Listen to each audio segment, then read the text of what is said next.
This video is titled Newborn Assessment for Nursing Students. We will begin by systematically performing a physical assessment from head to toe. The assessment should be performed the same way every time. This is to encourage the student to develop their observation and assessment skills. Let us begin by having a newborn baby in an area that is away from cold drafts of air, and preferably the baby is in a state of quiet alertness or asleep. We will begin with the vital signs. Vital signs start with the heart rate and respirations, and then move on to taking an axillary temperature. An axillary temperature is done last because by putting a cold thermometer under a baby's arm, many babies find this uncomfortable and it disturbs them. If they begin to cry, the heart rate and respirations cannot be clearly auscultated. A blood pressure is not usually taken during a normal newborn assessment unless there is a clinical indication. The heart rate and respirations are performed by placing a stethoscope on the right side of the baby's chest. Newborns can have an irregular respiratory rate. Sometimes it's a little difficult to catch the newborn's respirations because newborns have an irregular respiratory rate. This is normal. Both the heart rate and respirations are auscultated for 1 full minute. Sometimes the nurse has to observe the rise and fall of the baby's abdomen as well as listening for the respiratory sounds. Nursing students are expected to know the normal range for heart rate, respiratory rate, and temperature for a newborn. Anytime vital signs are out of the normal range, they need to be documented and reported. Before we begin the hands-on assessment, it's important to keep in mind any history this baby may have, which may seem silly because the baby is a newborn. The history of the baby relates to the maternal health during the pregnancy and any delivery complications that may have occurred which affect what we may see on the newborn while doing an assessment. For instance, is this a large baby, say over 9 pounds or 4,000 grams? And is it because mother was diabetic? What kind of a delivery did the mother have? Was it a cesarean or a vaginal delivery? Were there complications with the delivery, such as blood loss, or was it an assisted delivery with either a vacuum or a forceps? Keep in mind there may have been an infection, and the newborn may be exhibiting the signs of infection, displaying changes in their vital signs or skin coloring. Once the vital signs have been performed, the baby can be partially undressed. The assessment can be done from head to toe. However, because newborns chill easily, it is important to keep the baby partially dressed. Outer clothing such as a t-shirt and hat can be removed, but keep the baby covered on the lower half with a blanket from the waist down. Look at the baby to get a general overall impression. Look at the skin, the general body symmetry, the activity level of the baby, muscle tone, and movement. What is the skin color? The skin may have some signs of jaundice. Compress the nose and chest to check the skin as it blanches. A small underlying color of yellow is considered normal after the first 24 hours of life. Then look at the general symmetry of the baby. Does one side of the body match the other? Note the activity level. Is the baby awake, alert, sleeping? Observe the muscle tone. Newborns have arms and legs drawn up tightly to their abdomen, and the hands are clenched into fists. Look at the skin.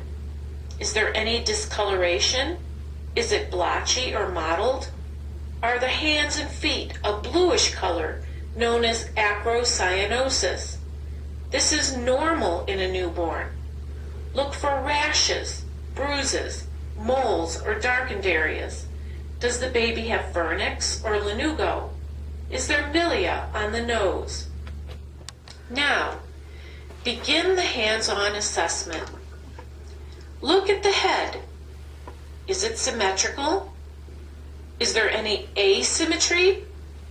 This is when one side of the head may be misshapen compared to the other side of the head.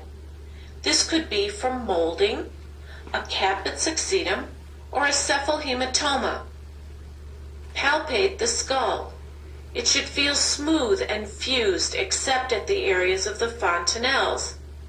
Assess the size of the head, the anterior and posterior fontanelles. The anterior fontanelle should be diamond-shaped and located on the top of the skull. The posterior fontanelle is triangular at the back of the skull. And sometimes the sutures are overriding. This is a result of the delivery and is perfectly normal. Next, look at the face. The baby should have full cheeks and the face should be symmetrical when resting or crying. Inspect the nose for size, symmetry, and position. The nose should be midline with patent nares and an intact septum. The nostrils should be of equal size and have no drainage. Sometimes, as a result of the delivery, the nose is slightly flattened. Also, remember that babies are nose breathers. They do not know to breathe through their mouths. Now look at the mouth and lips. The lips should be pink, moist, with no cracking. With a glove, place the smallest finger of the hand into the mouth of the baby. This should elicit the sucking reflex. With the pad of the finger up against the roof of the baby's mouth, palpate the hard and soft palate and the inside of the mouth. Remove the finger to look at the mucous membranes. They should be pink and moist. Next, inspect the eyes. This includes the eyelids, lashes, conjunctiva, the sclera, the iris, and the pupils. Check the eyes for color, size, and movement. There may be some edema or swelling on the eyelids as a result of the delivery. Move your hand across the baby's field of vision. The baby should follow your hand with their eyes. Inspect the ears for size, shape, skin color, condition, and placement. The ears should be soft and pliable and recoil quickly and easily when folded and released.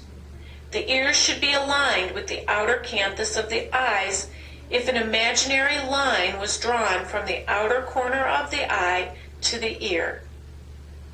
Check for hearing. If the baby startles to a loud sound, the baby can probably hear. Most states now require a hearing screen before the babies are discharged. Then move on to inspect the neck. The baby should be able to move their head and support the head. A newborn neck is very short and almost looks non-existent. Then move down to the chest and inspect the clavicles. They should be straight and intact with no ridges felt upon palpation. Check the chest for size, shape, and symmetry. The chest should be round and smaller than the head circumference. The xiphoid is usually prominent in a newborn. Breast tissue should be palpable, and occasionally the breast may seem engorged or swollen. Newborns have a barrel-shaped chest that is equal in size from the anterior to the posterior. Auscultate the lungs for bilateral breath sounds. When this part of the upper body is undressed, take a look at the arms. Inspect the appearance for shape, color, and movement. Look at the hands for shape, number of fingers, and palmar creases. The baby should have complete range of motion. Watch the baby as they move the arms spontaneously. Feel for the brachial pulse in both arms simultaneously. They should be even and regular. Check for the palmar grasp reflex by placing a finger into the newborn's palm. The baby should grasp the finger. The moro or startle reflex can be checked by grasping both arms and hands, pulling up gently on the baby, and then releasing both arms at the same time. The baby should have a startle reflex where the arms flay out from the body, then come together to the middle of the chest. Lastly, while we're still on the abdomen and upper part of the body, grasp both arms or hands and slowly and gently pull the baby off the mattress. The baby should have the strength to keep their head level with their body.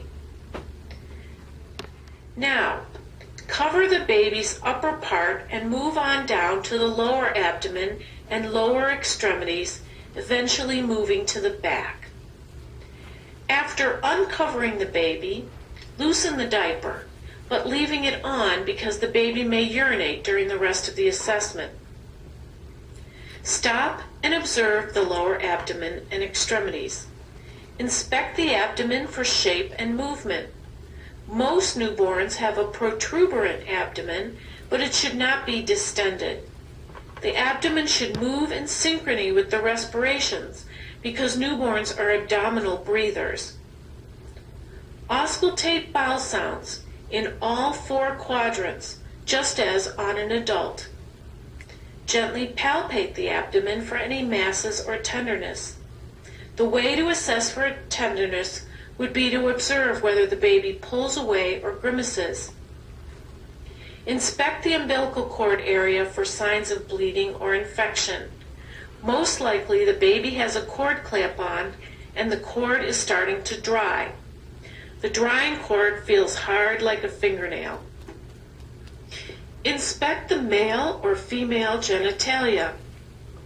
In a male, inspect the scrotum for size, symmetry, presence of rugae, and the location of the testes. The testes should be descended into the scrotum.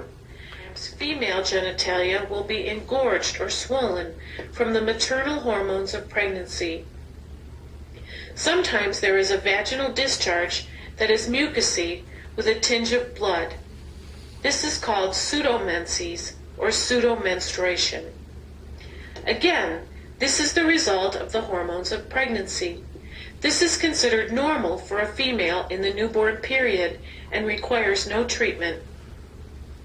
Inspect the anus in both the male and the female.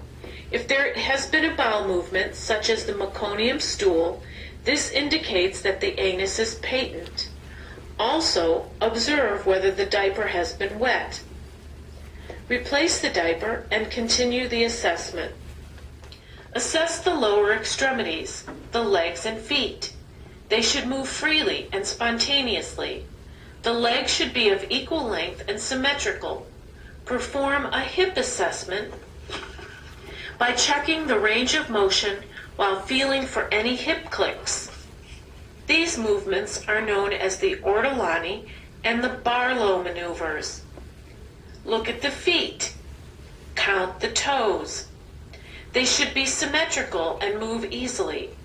Take a look at the soles of the baby's feet. In a full-term newborn, wrinkles should be observed from the heel up to the toes.